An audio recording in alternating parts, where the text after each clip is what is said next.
Ginako sang kontraktor nga si Sarah Discaya nga nagapanag-iya inis ang siyam ka construction firms nga nagabid sa mga proyekto sa Department of Public Works and Highways kag may mga tion pa nga ang siyam ka mga kompaniya ang nagakontrahanay sa bidding sa pareho lang nga proyekto. Sa hearing sa Senate Blue Ribbon Committee, ginako ni Discaya nga tag-iya sinis ang mga masunod nga mga firms matapos ginpamangkot ni Senate President Pro Tempore Jinggoy Estrada. Kagamoy ni ang Alpha and Omega General Contractor and Development Corporation, St. Gerrard Construction and Development Corporation, St. Timothy Construction Corporation, St. Matthew General Contractor and Development Corporation, Elite General Contractor and Development Corporation, Amethyst Horizon Builders and General Contractor and Development Corporation, YPR General Contractor and Construction Supply Incorporation, Great Pacific Builders and General Contractor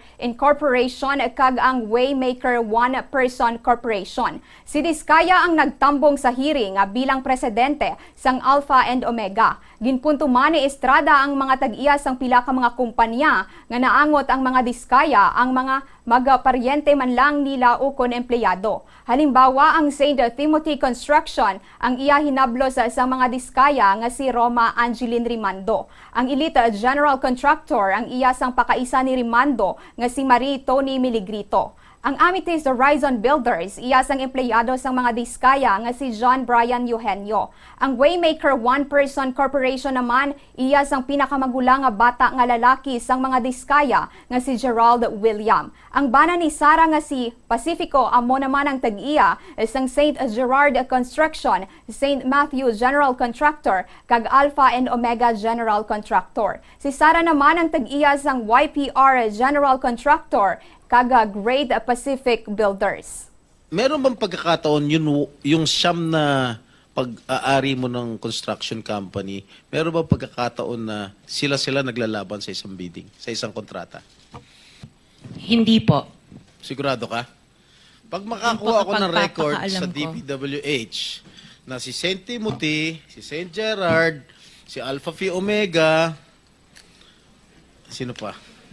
Si Alpha and Omega and St. Gerrard, hindi po sila nagsasali sa isang bidding. Pero Okay, yung nga. ibang licenses, magkakasama sila minsan. And then, so minsan naglalaban-laban yun, Siyam. Yes po. Oh, so that is not a legitimate bidding.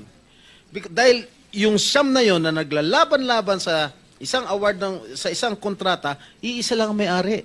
So kahit sino doon, kahit sinong manalo doon sa bidding na yon, ikaw ang panalo. Dahil sa'yo lahat yun eh. Correct? Tama? Hindi po, kasi iba yung may-ari ng mga companies. Oh, sus.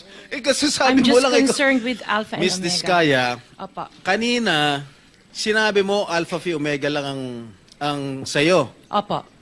Nung tinanong kita ulit, in-enumerate ko lahat yung siyam na korporasyon, inamin mo sa'yo lahat yun. Oh, di ba? The records will bear me out. Nabatian si Senator Jinggoy Estrada kag Sarah Discaya.